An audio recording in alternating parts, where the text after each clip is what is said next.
Welcome.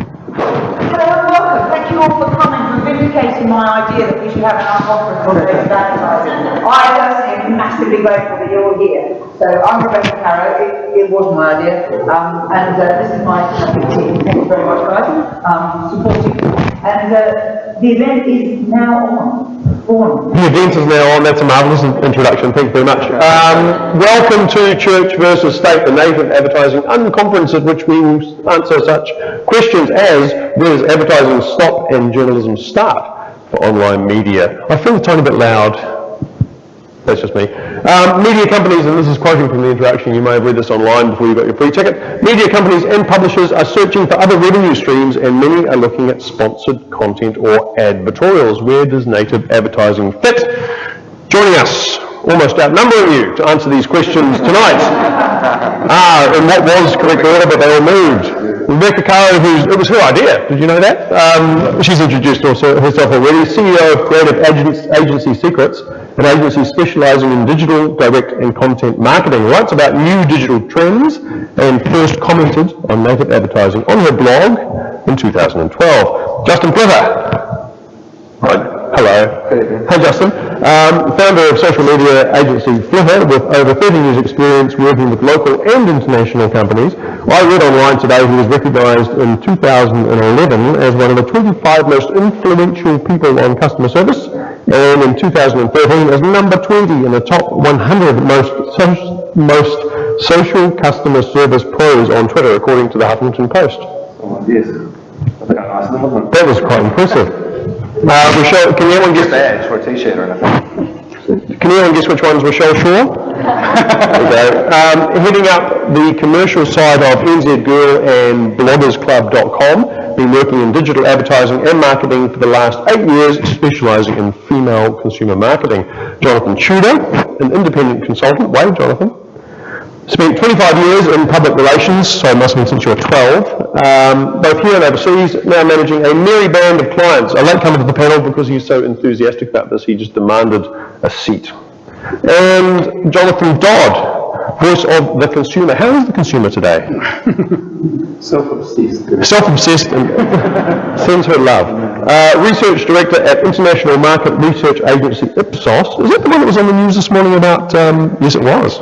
Yes, how about that? It has been, well, it depends on who you listen to, what stripe politically they have. And has been researching and writing on consumers marketing and digital behaviours for over 20 years. And finally, Cam Wilkes from Pure SEO. Here's Cam, a senior digital marketing consultant at one of New Zealand's leading SEO marketing agencies, Pure SEO.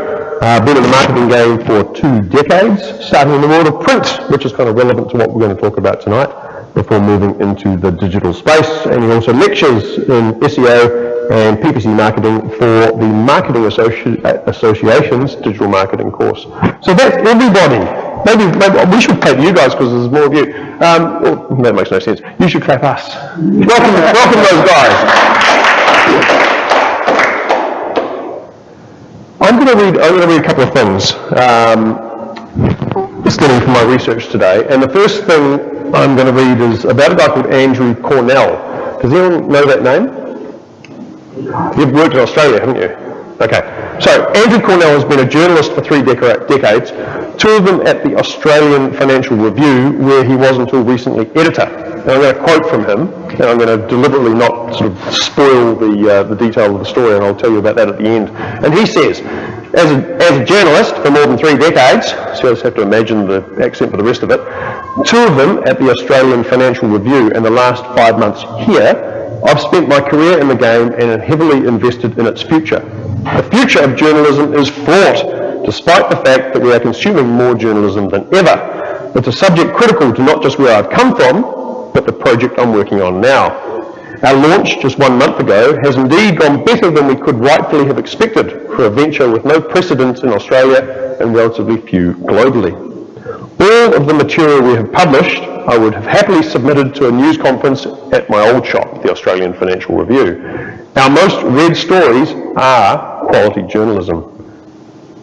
When I started at the AFR as a banking and resource correspondent, there were 5 or 6 dedicated financial services page a day around Australia. Today there are none. On most days, there's a page in the companies section on the sector. The journalists producing the work are excellent, but they don't have the resources, time, or experience they once did. Andrew Cornell is now running a website as editor, a website called Blue Notes, completely owned and controlled by the ANZ. So the ANZ, a bank, has hired one of the most senior, experienced and respected financial journalists in Australia to set up its own newsroom, and that's pretty significant. I think it's an arms race. It's an arms race and journalism is losing, but do readers actually care if their content is being paid for by the publisher or by the advertiser? And that's one of the things we're going to look into tonight. The New York Times claims that its sponsored content is just as popular in terms of click-throughs and time on page as its actual journalism, which is a pretty sobering kind of claim for a newspaper to make. And they cited a recent infographic by United Airlines around the time of the Winter Olympics, simply showing in a really engaging way how far each of the athletes had travelled. That was the most engaging piece of content on their site over that period, and it was an ad for United Airlines. Over at Mashable, any Mashable readers, or mostly Mashable readers, their branded content editor reported that readers were engaging more with the branded content than with the editorial, which is pretty sobering. And they integrate it pretty well. So a branded content tile on Mashable looks just like a normal tile on Mashable.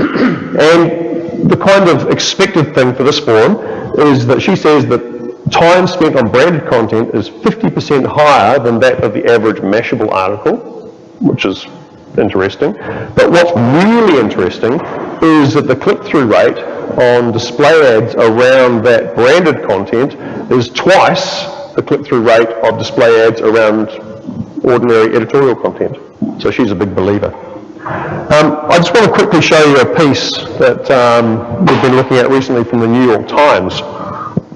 This is an example of native advertising done pretty well in the States. So this is a huge and rich piece of content, and we'll just sort of scroll down. You can't see it terribly well, but all those infographics animate as you scroll through, which is pretty cute. There's heaps of rich bespoke video.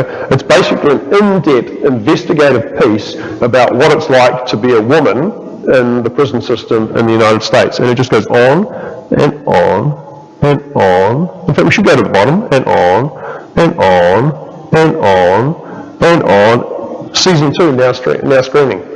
So this was actually an ad for Orange is the New Black. But back to the arms race thing, imagine the design, video, journalism resources that would have gone into creating something like that. The New York Times, for all of its money and resources and people, doesn't have the resource to regularly produce stuff like that. The advertisers do, and when they do it well, it's pretty awesome content.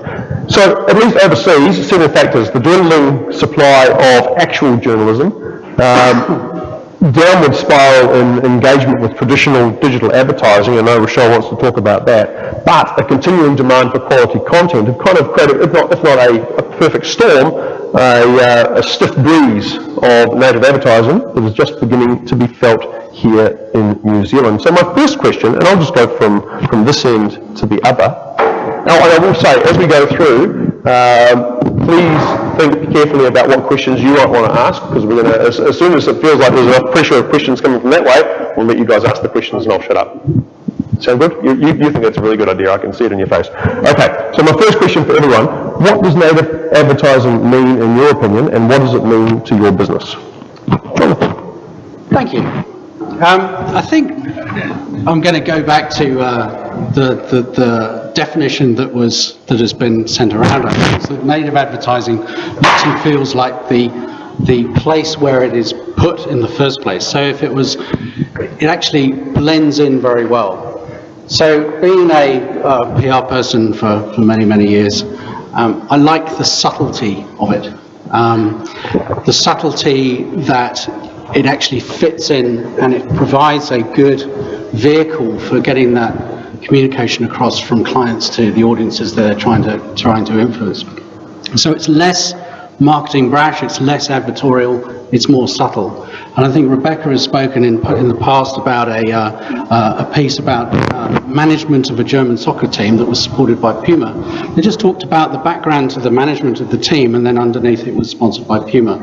And it's subtle, it's interesting, it's subtle, it's different to what people perceive to be advertorial. I think it is an opportunity for public relations, definitely, because the journalists are going places. They keep on coming out of university and they keep on writing, and there are a lot of other people who are writing good content. So they are somewhere and they are producing good stuff. It's not going into publications and newspapers and magazines as much as it is going elsewhere now. And so I think this provides just yet another channel for communication. For the PR business, I think it's just going to create more work. As long as people can get their head around it and don't become cynical and saying it's just advertorial and I'm not interested, which is one of the responses I've had when I've been talking to people about this event. So yeah, it will create more work for the PR profession. Justin, so you work mainly in social media, Justin, and social media is largely, according to everything I read anyway, about authenticity. So where does native advertising fit into your world and the world of that sort of brand and consumer conversation? Yeah. So I'm going to, I'll reference Gary Vaynerchuk with his jab, jab, jab, right hook.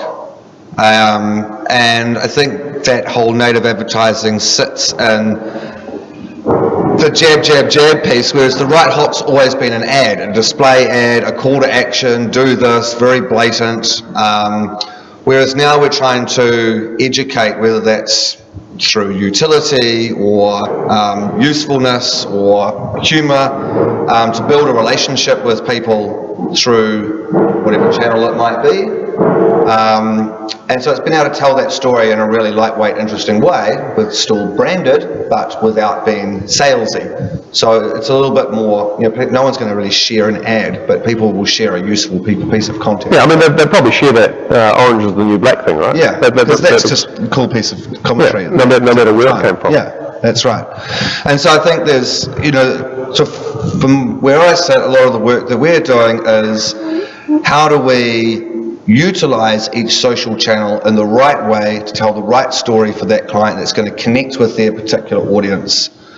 And how can we use things like custom audiences on Facebook or ad targeting so that we can put the right message in front of the right people, instead of it just being we're going to have a page in the Herald and we don't really know who's particularly reading it, apart from the fact that they have one thing in common, they buy the Herald. We can actually say, look, we want to display an ad. For instance, I'm working with Al Brown and Blanco, so we want to promote the Blanco competition, which is an appliance set to people who are married, who have a home, who like cooking, and so we want to be able to start targeting people and putting the right message in, who are more likely to respond to that. So that talk of targeting and messaging is all very well when you're an ad guy, a PR guy, or a social media guy, but consumers don't like that stuff, do they, Jonathan? They don't. Do they know? Well, do they know? Do they care? Do they like it? It comes. What this is actually going to show, I believe, and anybody who's going to start trying to execute native advertising, is the fact that it reveals how much you know or don't know about the consumers you're marketing to. Because in getting back to whether consumers like it or not, consumers generally like ads. Everybody tends to say, I hate ads, but did you see that great one on TV last night? Or, well, I hate all ads, all rubbish, but I'm going to share this one, it's fantastic. People have that love-hate thing, which just shows that people really do like advertising if it meets a few key criteria, which is what we always research when we're looking at advertising effectiveness. And those key things are relevance, usefulness, enjoyability, and whether it actually suits their current mindset and what they're engaging the media for. And that's that point when Jonathan was saying about subtlety. If you're engaging in a TV program or reading something online, you're after an informative experience, some humour, some time out, you're seeking information and so forth. And good native advertising will slot into that mindset really well and be very effective for that. But the real challenge is to be relevant and useful. And it's one thing to be able to say, oh, here's the USP for our products, here's our key advantages, here's the key messages, we'll get them down in one headline and maybe a bit of follow-up copy and a great bit of graphic and something like that. But if you're doing native advertising, you've got to come up with a couple of hundred words or more. And every one of those words is an opportunity to get it wrong, to use the wrong tone, to use the wrong content and so forth, and fail in your attempts to actually, be relevant. One big challenge which I know a lot of companies have when they've been looking at social media in recent years has been working out how to consistently come up with relevant content. Because we all know that you're not going out there using social media to say, buy us. You're trying to communicate and offer something of interest and value to people who are more likely to be using your product, and it can be related to your product or at the very least the category. And I know a lot of people sit there and they're really challenged with that. They might be thinking, let's sell cat food, when what you've actually got to do is develop a relationship with people about their cats. Their cat food's almost secondary. So when you're doing native advertising, rather than just buy, sell, it's like, we really have to know everything about what makes people tick. And so when you asked that question, I thought, from a research perspective, it's actually going to make the need to test copy and test your advertising far more important, because you're actually putting in a lot more effort to get things right and relevant and enjoyable and hit some marks for people. That's a real challenge, We've got some fantastic opportunities, but what you actually have to do now, as you see, is become really good journalists who know their customers incredibly well and keep coming up with fresh stuff. I'll stop in a minute because I'm going on a bit, but I think a really great example of fantastic, consistently fresh copywriting is the three guys, the long copy that you see in the Caroe Club. The shirts. Three white guys. It's the only thing I really read in Caroe. It's like, check the 3 Ys ad, read that, have a chuckle, and then pick up my book or do my work. That's a fantastic example of long form, brilliant copy. It's not strictly native, but you've got to look at that kind of thing and think, can we do that every time? So I suppose that 3 Wise Men example, I love that work too, I think it's fantastic, is a good example of some content you might engage with when you are not looking for a new shirt. But when you are looking for a new shirt, and let's say you don't know where you're going for a new shirt, one of the ways you're going to do that, perhaps, or a new car or a new air conditioner, is search. And Cam, that's your specialty. Where does the world of native advertising and content overlap with the world of search? And is Google for it or against it? Well, Google's against any form of paid. Oh, it's all over then. We'll go home. But saying that, people use paid press release distributors, paid article distributors, all that sort of thing to throw links out there for their websites that obviously give them page rank and give them SEO value. So what happens over time, anything that starts giving value, people abuse it, and Google says, okay, we're not going to throw so much weight on it. So I can see maybe in the short term with SEO, the native advertising can probably be quite beneficial, but even long term, but maybe in a smaller way, because people obviously, especially in SEO, things do get abused when they start working really well.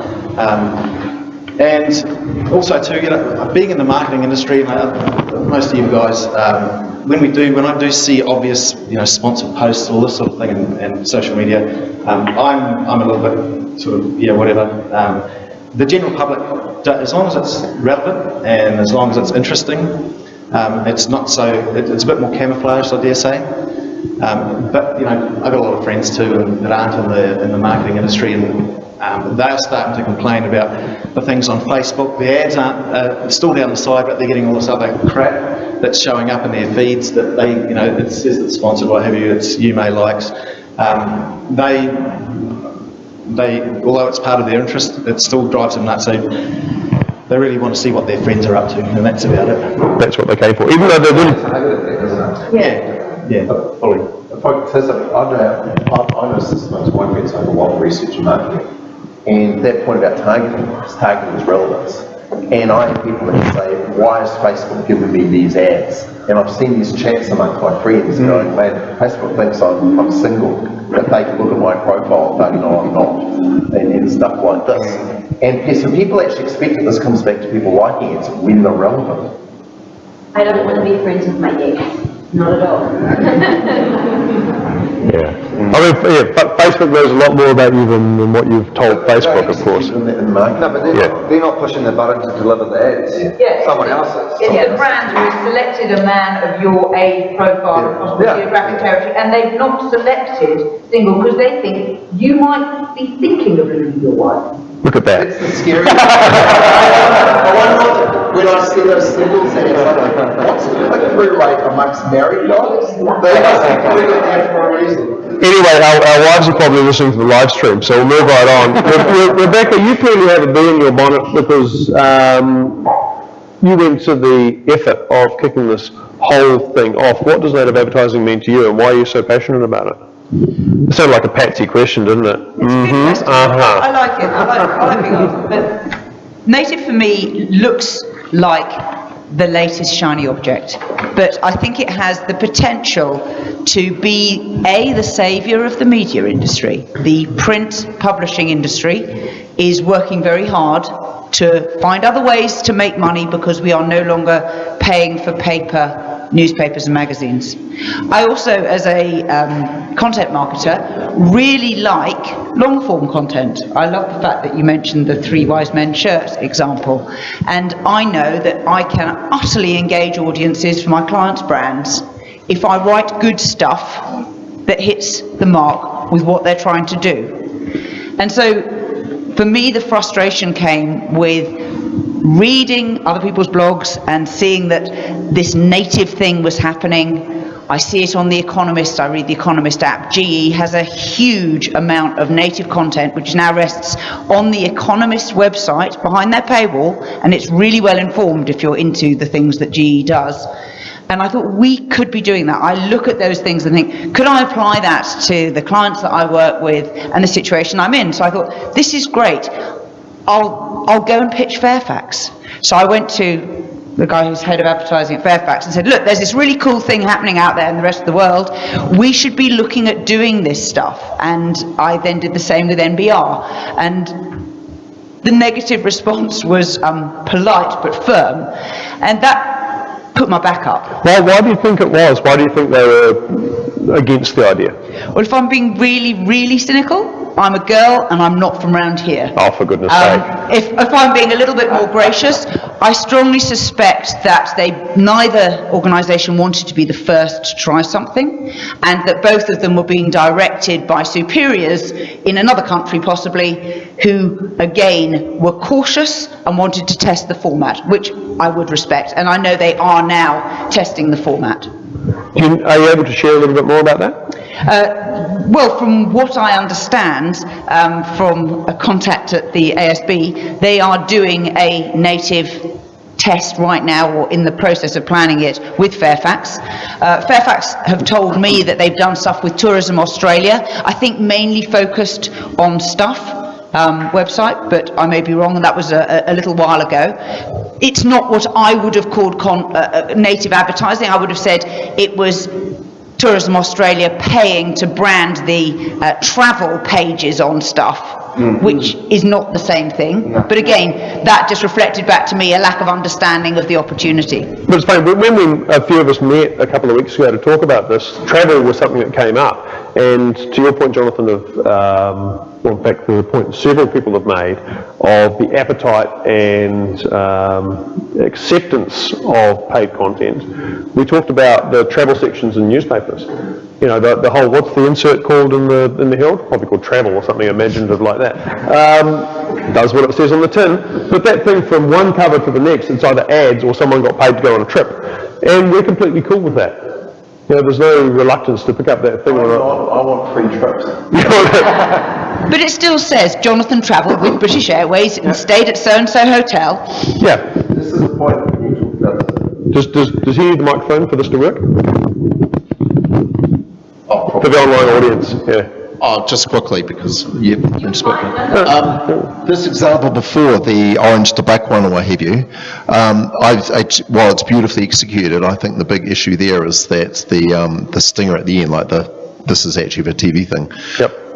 if you get totally engaged in it and only find that at the bottom, that's, even though it's technically transparent, because transparency, I'm sure some of you will talk about this later on, is the golden rule for this, leaving it right at the end so people aren't engaging in the content with that knowledge, I think, would actually result in a bit of backlash. So harm to the New York Times brand? Yeah, can we flip back to... Just having it at the front, so people can start engaging, and it can be presented as, this new series is coming up. Get a bit of background, learn about what it's like, here's the engagement, here's some of the homework we did for it, learn what our directors learned in creating the program, and then people can go, great. So if you go right to the top of that page, to your point, it is the tiniest thing you ever saw. It is there? Up there.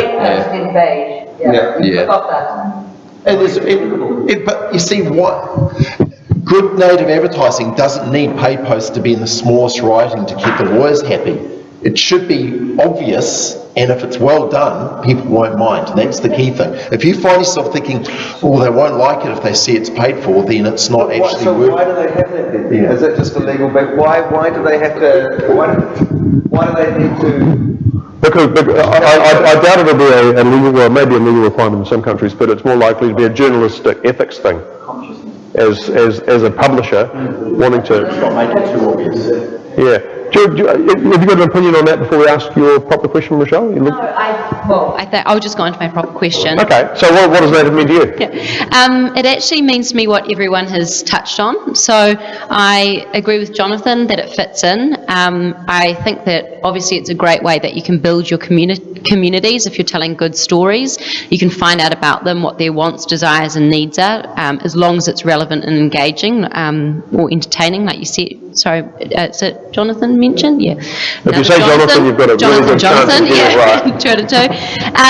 I think also with that, you can actually, the aim with native advertising is to drive purchase intent within that community. So having that as one of our overlying goals. So with Bloggers Club and NZ Girl, we've been doing native advertising for 15 years. I think that comes from being an online publisher. We've had to work out how to make our content commercially viable. So what we do is we work with bloggers who create the content for us and the brands, and we ensure that our content is relevant, I suppose, to their communities. Well, not suppose, it is relevant to their communities. So yeah, I think that's what all I was saying. Oh, the other point, touching on one of you guys, was that with the native advertising and content being created, you have to actually check the trends. So what type of content is needing to be put up within Google. Check your Google trends, do your research, and then how you can amplify out your native content by tying in everybody. But understanding consumer trends and what readers are into is what publishers have always done, right? So this isn't particularly new. No, it's not particularly new, but I think with a lot of people publishing content out there, they don't know that. They're not trained journalists, like what we were touching on or talking about before. So I think that it is an education piece for bloggers or people that are creating content. Is it relevant to post an article about salads right now, or is it about soup? That kind of stuff, and that's obviously only in the very basic. But what do you want to see through your news feeds? What do your readers want to see, and what is going to get shared? Yeah. Well, one of the things we were talking about before, which I hadn't really thought of, is if native advertising becomes sort of dominant, and every other thing we read online is paid content, no one's going to want to write anything unless it's paid content. What would you do for free? This? No, but I suppose, what do people want to do for free? I think personally bloggers should be paid, or people creating content, especially if it's for brands. But I think that they have to be very careful not to let the brands actually take over that creative control. It can't be PR spiel. It has to be relevant to them and how they feel about the brand and however they want to talk about it. One again, something we talked about just before. Is anyone here from Air New Zealand or one of the agencies? No? Okay. But that's good, you're listening online. Hi there. I'm guessing what they were trying to do last year was try to overcome that perception that all blog content on their site was paid for and therefore not trustworthy. So what they did was invited people, and chip in if I've got the story wrong, invited people to write stuff for their website for free. And you can kind of, going for the authenticity and, is this reliable information, travel stories, places to go around the world, that sort of thing. Enormous backlash. It was a huge backlash that they got, especially over Twitter. I think they got hammered. I think the way in which they did it was obviously wrong, and it didn't resonate with people. So I think you just have to be careful, but that comes down to, again, planning and testing the content that you're creating and making sure you know your audience. That is just so important. Yeah. Jonathan, you were talking about church versus state, obviously, because that's the theme of the thing. I'm interested in rather than seeing this as church versus state, I'm not sure who's who, rather than, the advertisers rising up, getting all the money, getting all the resources, winning the arms race, and the journalists all die, of starvation or something. Is there a role for journalists in this whole ecosystem, and what is that role? Without compromising what they're there for. Become copywriters for ad agencies and double their income. That's the traditional path. I mean, I was talking to an unnamed brand today, and I know of a media organisation who's lost 2 online editors in the last 2 years, both to big brands. Yeah. Because the big brands just grab those content producers, and the publishers can't keep them. You asked before about would anybody do this kind of thing for free, and people always will, because people have an inbuilt need to feel like their values and their opinions count, which is why people respond to market research surveys, thank goodness, and call up talkback the way they used to. I don't know if they still do, and so forth, and we've all had our ears bent by people wanting to share their opinions. So there's no lack of, and just look at blogs, look at everybody's blog posts, look at so much free content out there. There's a huge amount of good quality content being produced for free, because people either they're doing it for egotistical reasons, they like to share, they feel like we've got something of worth. It's just, you trip over it all the time. And some of it's bad, some of it's poor, like with all these sorts of things.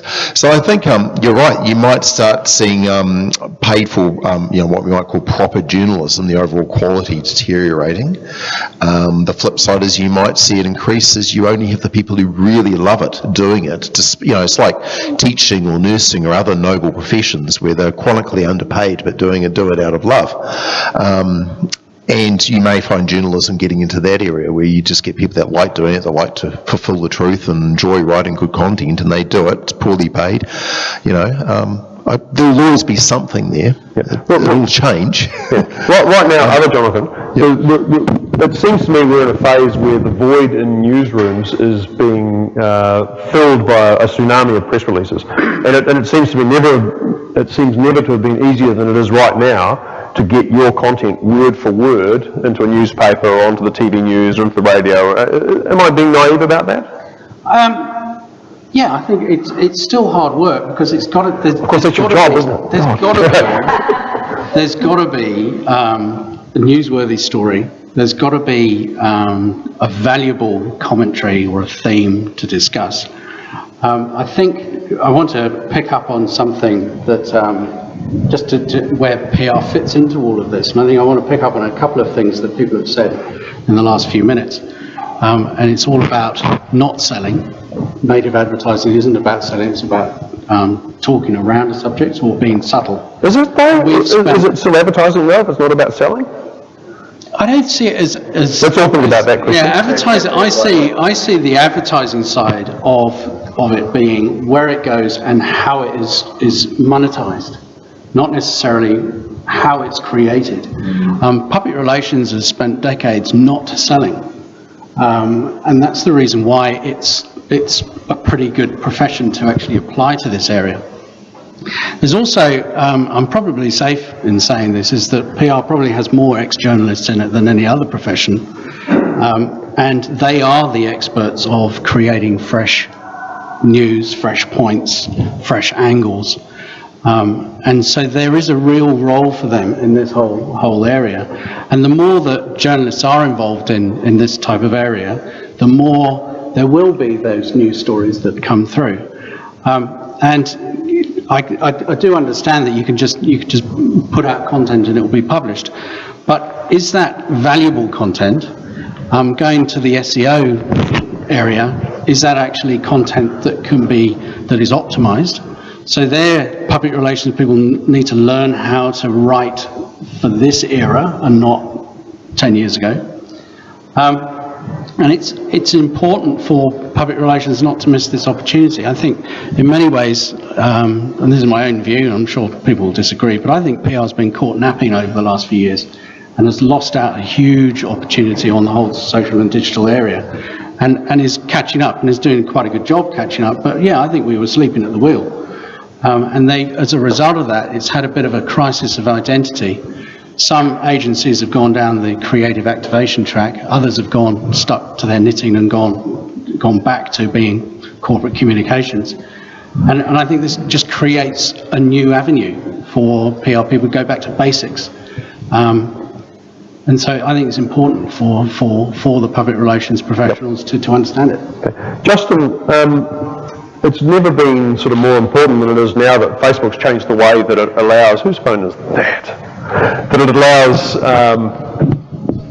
corporate stories to appear in your newsfeed. It's become harder than ever for that to happen, right? Organic reach is just plummeting unless you pay for it. Is having good, relevant, interesting, useful content ever going to win that war, or is it just a matter of, shut up and pay Mark Zuckerberg some money? So that's a good question. So yesterday I started doing some research with all the pages that I manage and looking at what organic reach we were getting. So when you do a page post on Facebook, you either pay for boosting it or you don't. So if you don't pay for promoting that page post, it's just organic. So it goes into the general news feed and you're competing with everyone else who is posting organic posts at that particular time. And there is a sweet spot, and I think that sweet spot is relevant content at the right time that is some paid and some organic. And what you choose to pay for and what you choose to be organic is very important because they impact each other. So the more people that interact with a post, the more likely they are to see more content from you in the future. If you put up a page post on Facebook and one of your fans does not interact with that post, if it's displayed to them, Facebook thinks they weren't interested because they didn't show any interest, because they didn't like, comment or share. So it's important that even your paid promoted stuff is good stuff. It's got to be good stuff. You can't just put out crap. I mean, Yeah. So I was going to ask the question: if you've got $500 to spend, do you give that $500 to a journalist to write an awesome piece of content, or do you spend it all on promoting the post? But your answer is to do both. Yeah, absolutely do both. Yeah, because everything supports each other. Okay. So yeah. On the money side, Rochelle, Mr. Justin, I think there's two. pass the mic. And I thought I'd be nervous. Give me the microphone. I think there's two parts to that. There is the content being created, and then it's how you amplify it. So what platforms you can get that piece of content over? Is there any reason why one piece of content should only stay on one blog or one wherever? It should be able to go over multiple. So perhaps it's on a blogger's blog, a brand's blog, wherever. And then how do you amplify that out? So what networks do you choose? Facebook, Google, or teaming up with other advertisers? We have a rule that we write once, use 3 times. So if you might adapt it to different platforms, but exactly following Rochelle's idea.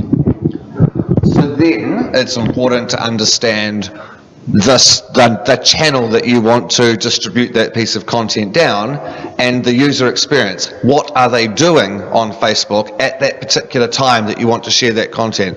If it's 7:30 at night when people are eating dinner and watching Campbell Live, it's probably not a good idea to put a financial report out that people are probably going to leave because it's not what they're interested in at the moment. They're interested in lightweight fun, entertainment, stuff for the kids, what's happening on TV, thinking about what people are doing at that particular time.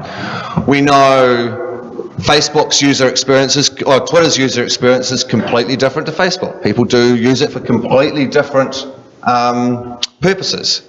So it's interesting, and same with LinkedIn or any other channel. So it's important to understand what that kind of native user experience is before you're putting it out there. When you've got your different platforms, is it your iPad, your iPhone, your desktop? How is your content being read? So how are you actually formatting your content to make sure it's right for the right platform it's being read on. Yeah. Hey, I can't really build a bridge from that comment to my next question, but it's such a good question, and you've got such a good answer. I want to ask it anyway, so this is my segue, just me talking and talking and talking and talking. You guys don't charge for banners no more, you just charge for content. Yep. Did you know that you are 40 times more likely to give birth to twins than to click on a display ad? Me? I know, seriously, yeah. Maybe not you, but you know, in general, it's one of our lovely stats. We were using die in a plane crash, but then that whole horrible thing happened, so I had to change it. That's right.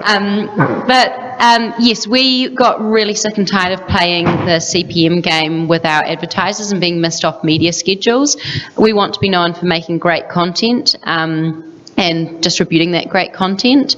So we still do offer display advertising. I'm not saying display is dead. It's just part of a bigger campaign. We make sure that the ads are relevant to our readers and also within the content that they are reading. So we don't, like some other, I suppose, websites do Google ads or Google display. We actually want our readers to enjoy the content that we're posting. But it's part of your brand. I mean, my first job in advertising was working at a radio station, and in the first 2 weeks, the two things I learned were how many seconds make 30, and this was true. The second thing I learned was that the ads actually have a huge impact on how people perceive the brand, especially on music radio, because the music's kind of all the same across genres, but the ads are really important. This is the same as a publisher, right? Yeah, exactly the same. And in fact, do you guys notice that Trade Me in the last few months has started introducing Google Ad Network stuff? Does anyone notice that? Apart from me, Trade Me Geek? They used to direct sell all their advertising. The only way you can get an ad on there was to direct sell it, and they had a degree of curation and selection. But now they've got an ad saying, you know, you're the 1,000th customer, you can get a free countdown voucher. You know, and that really impacts on the brand. So native advertising kind of goes both ways. You know, I think it is, and I think display ads, if they're used correctly, like with the stats you're saying. Mashable. Mashable. Right. Absolutely. I haven't seen those stats, but I agree with them. So to your example, if you're doing a story about soups or salads, Yep. An ad for Campbell's stock next to your would be absolutely fine. Complimentary. We have a piece of content on NZ Girl that gets over 2,000 views per month, and it's for Nestle Caramel Slice. And if you type Caramel Slice into Google, it's the very first thing that comes up. So yeah, it has to be relevant and within those readers to make it a good ad. John, can you... That SEO is building that long-term, that long-tail list. Good morning. I just love that radio example you give, because to illustrate that was, I'm a dyed-in-the-wool national radio listener, but when I was... Apart from my show on Radio Live at 7 p.m. on a Sunday night, eh? Yeah, but right after my old ASB breakfast radio, everyone's getting, move on from that sad joke. But I used to listen to BFM a lot as well, and one of the key reasons for BFM was because the ads had a degree of intelligence and innovation behind them, so that if you have to listen to commercial radio, at least listen to one where the ads aren't talking down to you and as appalling as most radio ads can be. And so in that case, it's actually selecting a music radio station with the ads taken into account. Now, I've got a couple of wrap-up questions, but you've all been sitting patiently there for quite some time. I'm sure many of you have questions you would like to ask the panel. So when you do, just maybe say your name, where you're from, if that's relevant, and then who you would like to address the question to. Well, my name is Communication, which is the art company. It's not so much really, well, it sort of was a question, but a couple of weeks ago I was at the public relations conference, and he come and speak to us. And he's basically saying that... So from the Herald, from the Herald. And one of the things that he was saying was that they're going to have a whole section now on the Herald that is basically, he didn't call it native advertising, but I'm assuming that it is native advertising, where people can actually wrap up their stories into this editorial piece and the Herald now publish it. So, but that has to be paid for content. Yeah. And when I came in a little bit late to get the information, the definition of what native advertising is, but I figure it's from my experience anyway, because one of the other things I do is I'm marketing manager of the store festival, and we were here on the last festival where we had to buy and display advertising, but that actually enabled us to get a whole lot of content on their site, and you know, around that time, if you refer to it now, there's a story after story which basically I wrote for them, and they were like totally full of it. I'm assuming that will change now, that they're actually shifting their model. Well, that's kind of interesting. The thing you paid for was the banners or whatever they were, Yeah. and the value you got was the search. And does that happen a lot in your experience, Cam? Yeah, most definitely. And also, not only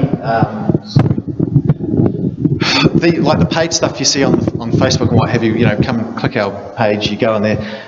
Google also, it doesn't have a ranking effect, but it does look at the amount of activity that's happening, mentions and what have you on social.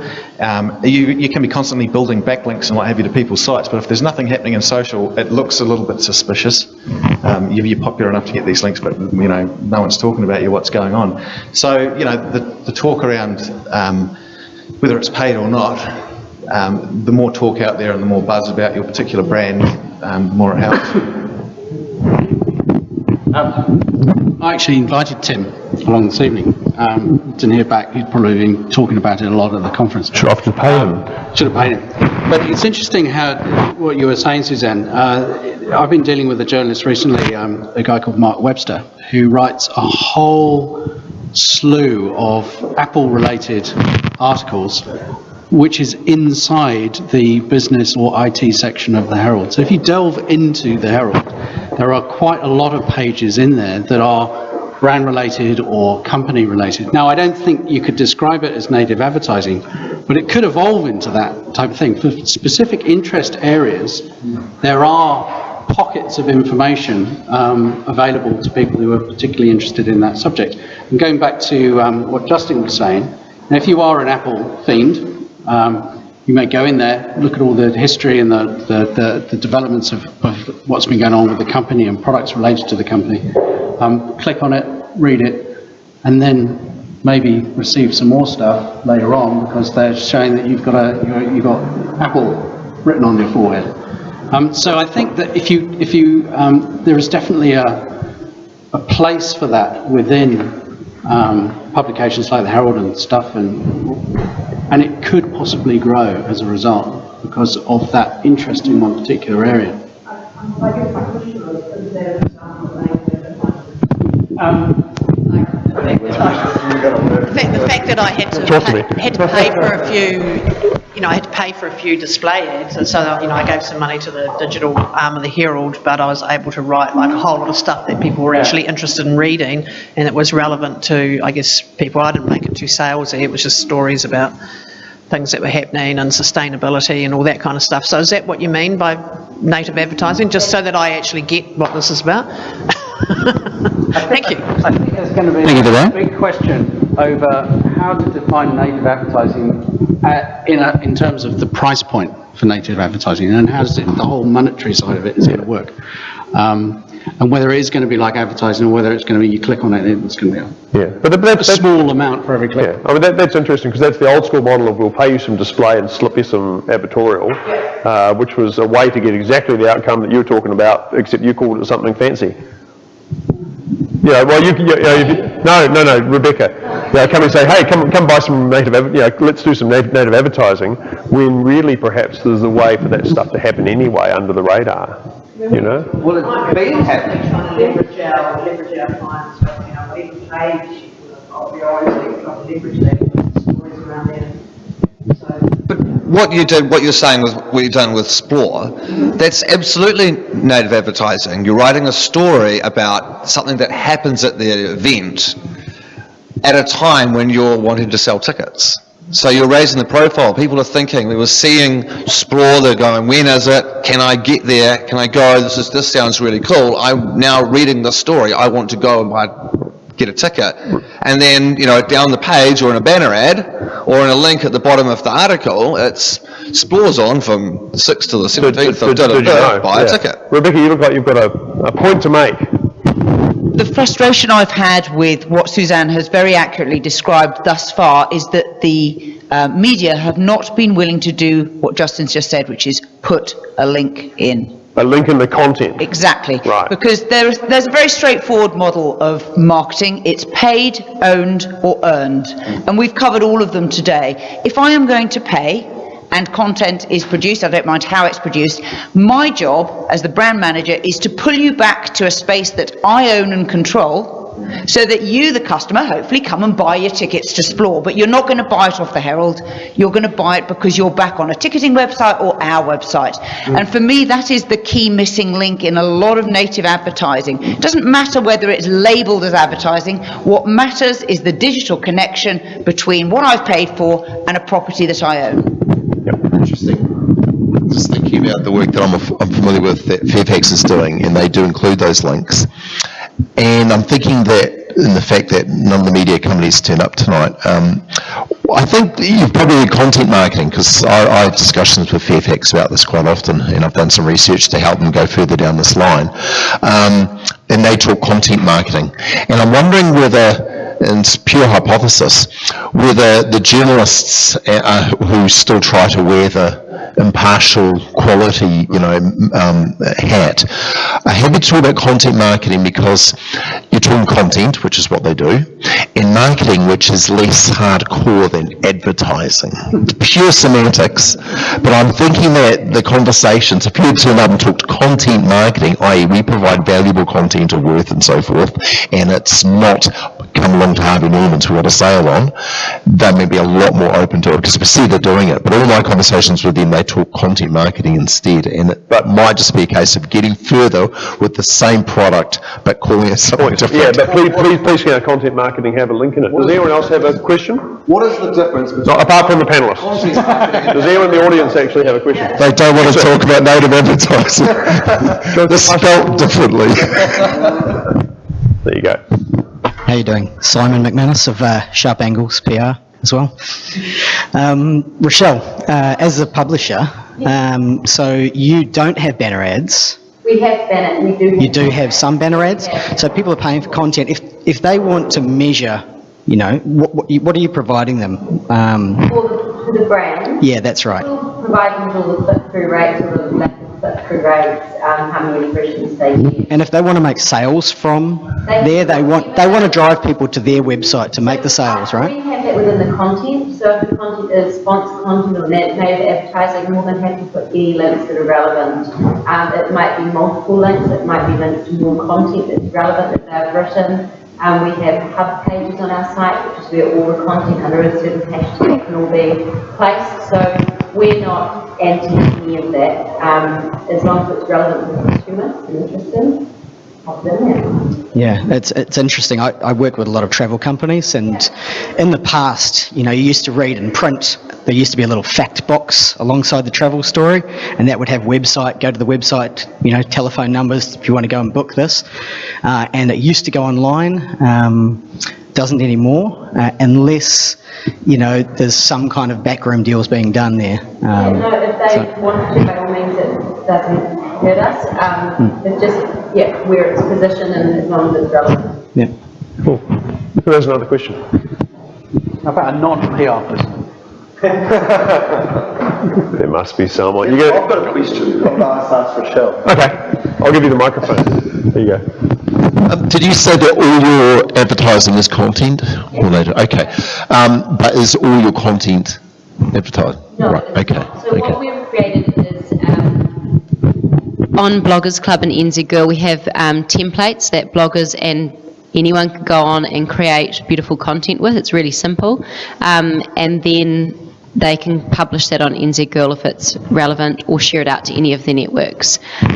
So no, not all of the pieces of content are paid for, but my job is to obviously help the bloggers get paid for the content that they are creating. There's something that nobody's mentioned tonight that I'm trying to wait until something got raised, if that's all right. Yeah, absolutely. And I think it's relevant because It depends on what it is. Everyone's a bit scared. I'm a bit scared.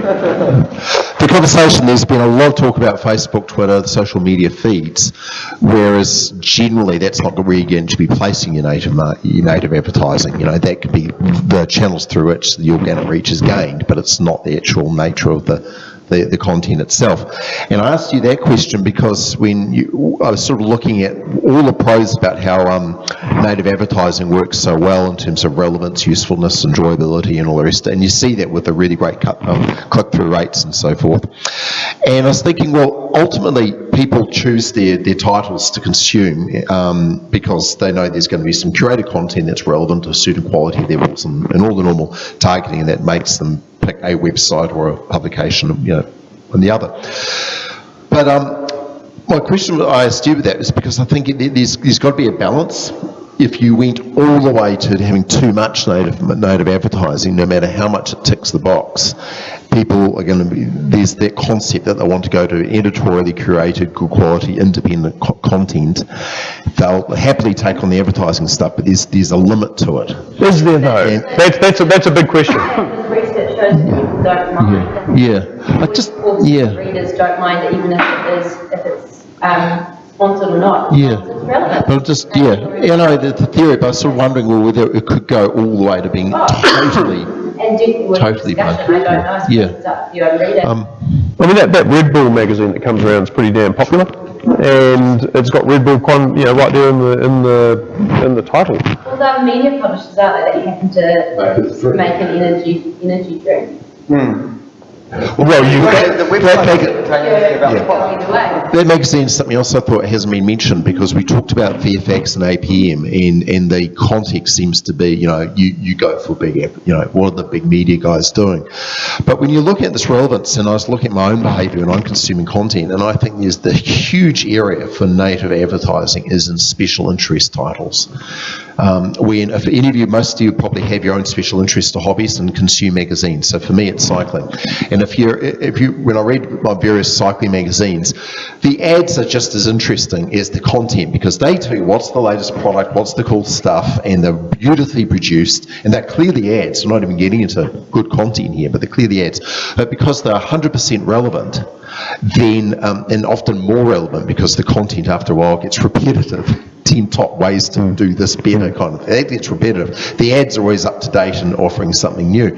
So I look at those special interest magazines, and if you know your market well, you will know exactly what they're going to be reading. It might not be related to your product, but it's related to the people you're trying to reach. And I think those special interest magazines are probably an incredibly good way to get exactly the people you want in a really relevant, targeted way, and have them lap it up, compared to, say, the travel section of the Herald or the business section of the MBR kind of a thing, where where it's actually, and I'll tell you what, go into the service station, leave Auckland, and go into shops and service stations and look at their magazine racks. And I tell you, living in Rotorua, there's like 3 pig hunting magazines published just in New Zealand. Would you believe it? The niche stuff you can do is phenomenal. You may think pig hunting, I don't sell to pig hunters. Well, they all have big trucks. My favourite is called More Pork. There is one of the magazines called More Pork. So again, it comes back to the whole thing about what do I do for social media? How can I come up with relevant content? And you think, okay, what do people who consume my product also do? And you might not be able to do it, but good copywriters and all the rest to do. This when it comes back to my earlier thing about understanding your customers really, really well. So I'm thinking, and particularly given that those magazines have small print ones but highly targeted, and they're always desperate for good content, you could probably do really, really well through targeting all those niche things rather than trying to, talk to the Fairfax. Or in the online equivalents. Yeah, I mean, those too. Facebook fan pages. A piece of content that was in my mummy bubby thing at the moment because I'm pregnant is quite relevant to me because I want to know about that versus a magazine. It should be us looking at how's the consumer consuming the content, where are they finding the content, which channels are they reading. We've seen an increase in some of our websites' homepages. People aren't necessarily coming through the homepage anymore, they're coming through pieces of content, and then how do you keep them from that? The great example of that is knowing, okay, so is this your first job? The third, wow, okay, you look so young. Well, particularly, when you go back to your first child, so people might think, okay, first child, new mum, sell baby stuff. But then you get to know your customer well. The first child is often the catalyst to buying a new house, or doing renovations, or getting a bigger car, and all that flow and stuff. So you might be thinking, I sell cars.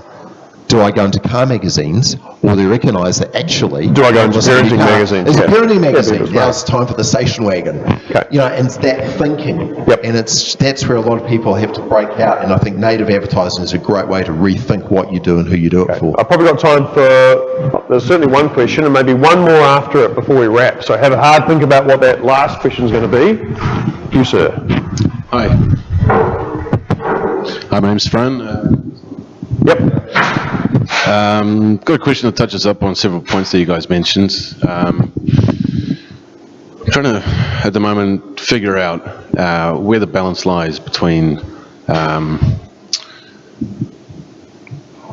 community-generated contents and advertorials, which is, I think, what you mean by native advertising. I'm not from an ads industry. And is there a industry standard or a secret recipe for where that balance lies? So I work in a very niche industry, Bitcoin, and I'm creating a news source where, do you guys know what Zero Hedge is? ZeroHedge.com? Fantastic financial articles, and it could be written by the CEO of Goldman Sachs, you know, talking about the utter disgust of high-frequency trading or something along those lines. You just don't know. But the point is that it's almost like a privilege, like, oh, I've got my story published in Zero Hedge. That's the sort of aim that I'm going for. But obviously I need to make money, and one of the revenue options is advertorials.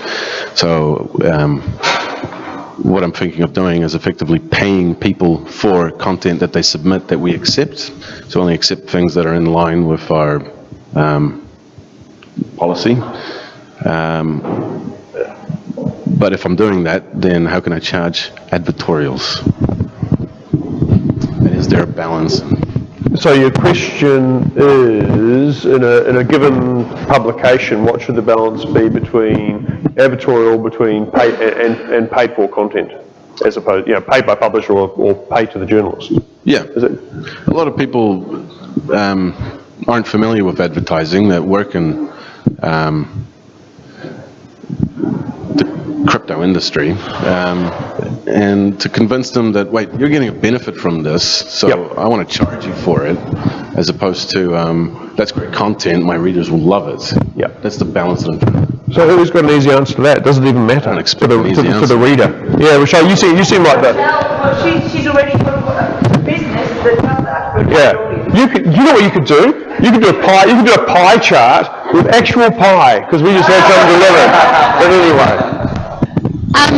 I think with that, maybe it's perhaps talking to your brands or whoever your clients are and saying, hey, we can produce content for you, what type of things that they're after, but also ensuring that the people that you're going to pay for the content fits with that brand. It's quite difficult once I've created the content to then go to a brand and say, hey, do you want this? And you can have your name on it and then we can amplify it out. Whereas how we work is we actually have a relationship with the brand, get the bloggers in as early as we can with the planning and the strategy, let them then go away and create the piece of content so it does fit with their community but also in line with the brand values or the brand messaging that's wanting to go out there, and then it gets sent out. So the brand is on board well before the content is created. Cool. Okay, one last question before we wrap. You've got a comment on that, Jonathan? Yep. I actually think the market will decide on that. And if you want to start putting paid content in there, put your toe in, work out, maybe put 2 toes in, 3 toes, see how it works. Look at your website, how the traffic goes up and down, and then just the market will decide eventually what's the best fit. I don't think anybody's got an answer along what lines of where you should put 30% here, 20% there. It doesn't work like that. I think it depends on the market. Yeah. What's the answer? Financial services. Yeah, the one was financial services. So I think that's where we've got to be really careful, because if I bought the wrong kind of bike because I just editorial, think about it, then whatever, but there are some sectors which where impartial journalism becomes critical. Way more important. So, like financial advice is a critical one. So that's why I'm thinking that, whereas you can sit here and go, what cat food's best for your cat, and cat's not going to die if it has whiskers over owl. But if the financial advice, which, that's as you know, there's a lot more at stake that people take on a single angle through some native advertising that might not be suitable for them, and you're aware of that when you make a decision. So it just, again, shows that what you're selling and who you're selling to and the avenue you go through and the purpose of the publication they're reading. I had this down here about what makes good ads, about suiting the mindset. You talked about you don't want hard financial news when you're cooking up your dinner. You go to the financial information in order to make good financial investment decisions. And if something is not impartial, our disclosure is so important. It would hit you more, potentially hit you more than just, it's like you've never had native advertising in consumer magazine.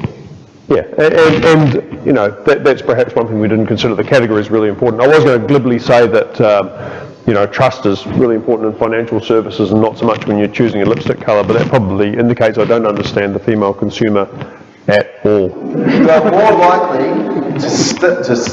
woman's more likely to stick with her favourite brand of tomato sauce than her husband. There you go. Okay, this final question from the floor, please. It's probably a naive question, but I'm the editor of a specialist publication, Pharmacy Today, and so we're in the business of producing independent news, and I keep a very firm line with the advertisers in print, but I also know that readers love the ads, read them carefully, sometimes like them more than the editorial, so I'm interested in the idea of this sort of content online where we're struggling to get much money from ads. But I'd only be comfortable, because we're in the independent news line, is native advertising always clearly demarcated as advertising? Because that's... It should be the guidelines. Yeah, if it's paid content, I think typically if it's paid content, on Forbes or Mashable or something, there'll be some indication that it was paid. Yeah. To describe it, sometimes it's sponsored, sometimes it's supported by. Yeah. So readers are savvy enough, you can see when things is sponsored, so there's no point in trying to keep it undercover. But in your sector, to maybe wrap before our last question, do people really care? Family Health Diary is pretty damn trusted, and we all know it's an ad. Yeah. We all know it's an ad. But that lovely lady who used to be on Wheel of Fortune said I should take this for my, bleeding knees or whatever it is. Can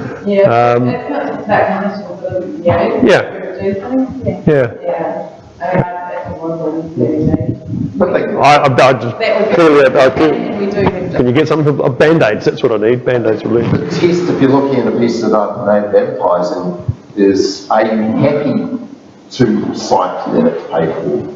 I.e., if it's worthwhile, it's relevant, it's good quality, it's and all that, and the person will read it happily, then what's the problem? Well, that's what the guy. Yeah. Trying to hide it, that's the point. So the guy. Yeah. So the guy who's at the ANZ now, whose name Andrew Cornell. That was his point. So he's ex-editor of the Australian Financial Review. If you came in late, he now runs a news site for ANZ, and he says, partly because it's true, I guess, and partly because he's being paid, that everything the ANZ puts out under his name is just as good quality, reliable news as everything he put out for the AFR. My last question, pardon? I question that. Well, yeah, we can talk about that over a pizza, which I'm very conscious. Most websites want to keep good in Google's eyes as well. So one of Google's stipulations is that any advertising that you've got on your site, anything paid content, has to be mentioned as such, not just for the search engine but for the user. And there have been in the past websites that haven't conformed to this, and they've been, regardless of whether they had links on the content or not, Google has given them a bit of a slap on the wrist. So yeah, even they care about openness and honesty. Last question, starting at this end perhaps. Imagine 5 years down the track, Rebecca gets her dream, and well, I'm sure you got many dreams, but the one particular one that involves native advertising comes true, and it is a pervasive medium here in New Zealand. You can choose to either tell me what's the best that can happen or what's the worst that can happen. Just choose one, because the pizzas are getting cold. Yes, I know.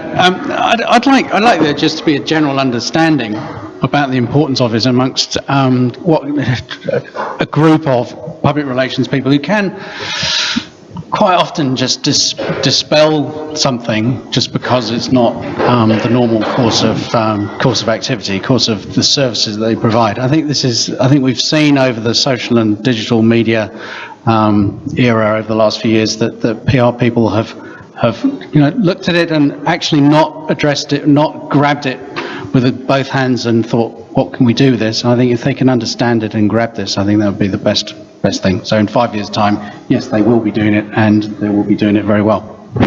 Understanding and excellence. Justin, the best thing will be that journalists will have more work. They'll be well paid. They won't be working for the Herald. They'll be working for Procter & Gamble or Rotties or Z Energy or whatever it happens to be, and they will be out there telling stories about how that brand is interacting with their community and supporting different organisations and how they're getting fuel or whatever it might happen to be, whatever that story might happen to be, but they will have a much stronger career path than what they have at the moment. Jonathan? Hopefully there'll be a big growth in market research as people realise they really got to get to know their customers better. But secondly, I think a good comparison between where we're at the moment native advertising is billboard advertising. If you think about outdoor, there's only a limited range of slots and pretty much all the good ones are taken. If you want to go and advertise, put up a billboard, it's taken, and so forth. So at the moment, while it looks like there's a lot of real estate around, getting back to that issue about about how much native advertising you can put onto a site, even if it's online and technically endless, I think that in 5 years' time, you're going to have to book ahead. It's not just going to be turning up to a publisher and broaching the idea and maybe getting your first piece in, and it's your first piece is their first piece, but it's going to be like anything else, where you've actually got to plan ahead, and the prices will go right up as people realise and they see those click-through rates and the publishers start charging accordingly. So now's the time to get some really good runs on the board, because it's only going to get more expensive and harder to get in 5 to 10 years through its own effectiveness and popularity. Okay. I can see the quality of advertising obviously getting much better, and there's a lot of dross out there. I think Rebecca's going to be absolutely loving it. There's going to be a climb to the top. People are going to be trying to outdo each other, and I think like as I mentioned, the quality can really only get better.